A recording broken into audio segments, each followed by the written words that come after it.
guys that have honestly worked their butts off and worked hard to be in that position. Now they're being stereotyped as the middle-aged white guy that got the job because he's white. So that stuff is blowing stuff out of the water too. And so we have this whole situation. And then you add the stuff that's been coming in from the US. I know you probably have US listeners, but this whole polarity, man, is really driving society into a different direction. And that's impacting us in Canada here now. We're seeing it in our own politics between the liberals and conservatives, right? You got the liberals doing their own thing, and then you got the conservatives that are just it's like they're almost like the Republicans, no offense. And I'm not for or against anybody, but it's almost like let's just tear down the other guy, and that's going to be our platform. And so we have this happening in masculinity as well. So there's a lot of things that we could talk about here, but that's kind of a breakdown in terms of where we are in society for men. Is we really need a lot of help, and I think one of the areas is mentorship and having these open conversations. I remember reading a report where it touched on the dynamic between the relationships, let's say 20, 30 years ago, and as you mentioned recently. And they put it to the smartphone. And it was interesting to see that you had a man and a woman, I'm using a heterosexual relationship, how many hours they spent connecting with each other and how many hours they spent on their phone scrolling, as you mentioned. And there Yep. was an imbalance. They spend more time on their phone connecting with people that are relatively strangers to them versus Yep. their own partner who they live with. And then you take into the fact that, let's say, sexually suggestive images and videos, right? And then that triggers something, especially in young men's minds, where it's like, okay, I want more than that. I want more than that. I want more than that, right? It becomes like an addiction to them. So now they have this skewed view of what their women should be. Now, on the other side, you have women developing this expectation of men from what they see online, not knowing that that isn't reality, that's fantasy. And I Yeah. Yeah. think sometimes you have it comes across as this old school term of like the conditioning of the mind, where Yep. they don't know how to separate the two. And then you made another really good point where there's some people who are growing up not knowing what their role in the world is. And I think a lot of times that's still based on your sex. Like a man has a specific role in the world and a woman has a specific role in the world. But now the lines have been blurred, and you have women saying that I can do everything a man can do, but then when you pull up the jobs that are the most dangerous, the most outside, the long distances is mostly male dominated. And then when you look at the ones that are more indoors, more nurturing, it's more women dominated. So it's interesting to see how we can say the world is one way, but to your point, when we look at the numbers, it actually shows no, it's still this way and it's been this way for many, many years. What are your thoughts? Yeah, yeah. I think you said a lot there in those sentences. So let's just break down the first part.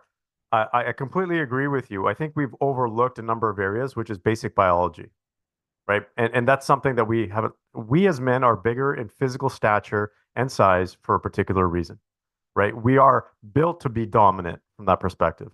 We are built to be driven. We are built to take charge.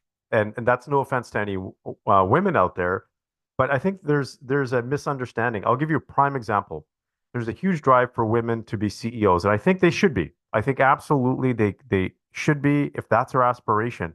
But I also know many of those women who are burning out at a faster rate who don't necessarily have the same level. I'm talking about a resilience, right? And tenacity. And sometimes it takes that in specific roles. And I'm not saying women are not suited to do that. I'm just saying what ends up happening though is then it knocks them out of their natural balance. And so these women don't feel like they don't have that femininity side to them anymore. They feel like they're losing that. They feel like they're not in touch with themselves, right? Whereas where you talk to men, when they are dominant, they are in touch with themselves.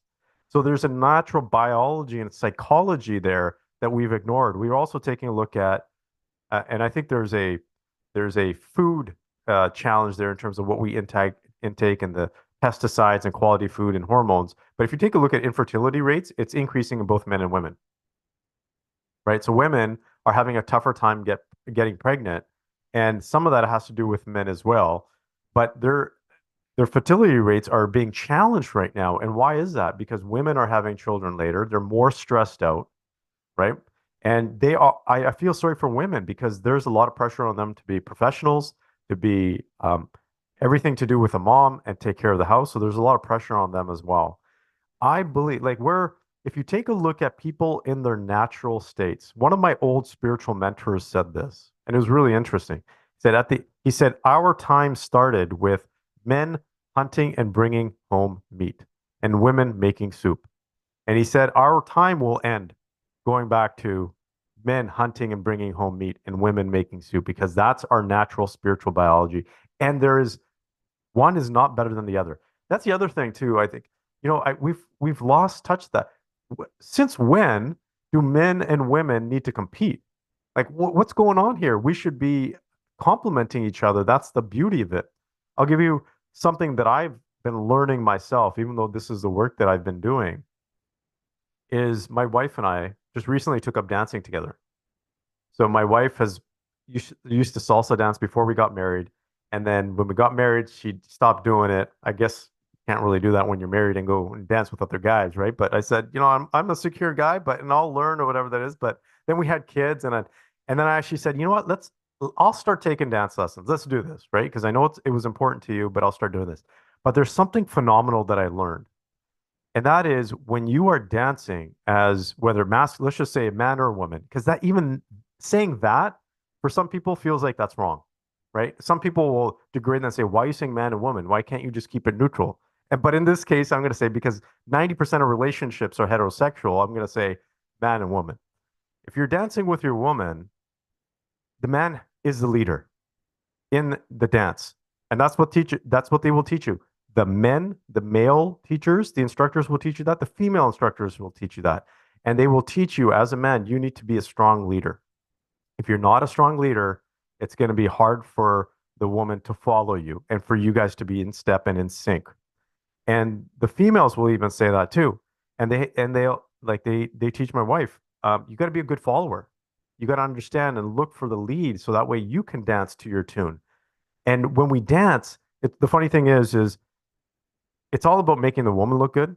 We're just there kind of like the pole, right? We're just there to kind of lead. But the woman is the one that's doing all the fancy moves and looking good. No one really looks at the guys, right? But there's a huge lesson that I learned there, which was the whole leading and the following aspect and the natural, you can say, energies and how they combine, because that is the dance for us in life. And we've lost that balance.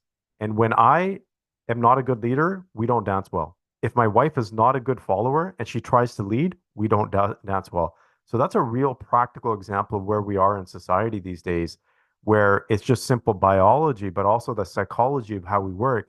When you put two people together, typically one is more of the leader than the other.